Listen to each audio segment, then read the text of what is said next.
এর দিন যত যায় আমার রুহের ব্যথা ততই বাড়ে। প্রতিটি দিন পেরিয়ে বুঝতে পারি এই দুনিয়া কেন বিশ্রামের জায়গা নয়।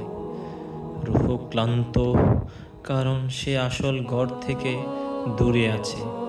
আল্লাহ সুবহানাহু তাআলার দিকে ফেরার পথেই তো শান্তি।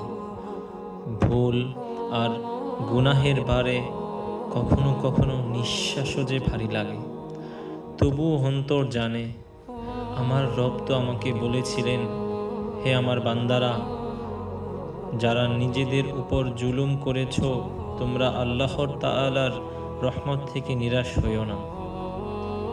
প্রতিদিনের প্রতিটি কষ্ট যেন আল্লাহ সুবহানাহু তাআলার কাছ থেকে এক মৃদু আহ্বান। ফিরে আয় বান্দা, আমি এখনো তোমার অপেক্ষায় আছি।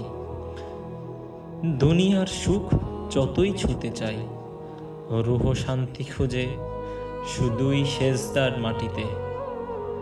নিশ্চয়ই আল্লাহর স্মরণেই অন্তরসমূহ শান্তি পায়।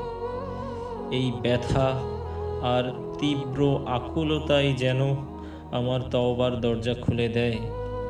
হে আমার রব, তুমি আমার রুহের এই ব্যথাকে রহমত বানাই দাও এবং আমার পথে ফিরিয়ে নাও সেই চিরস্থায়ী শান্তির দিকে, যার গন্তব্যস্থল একমাত্র জান্নাত, জান্নাতুল ফিরদাউস।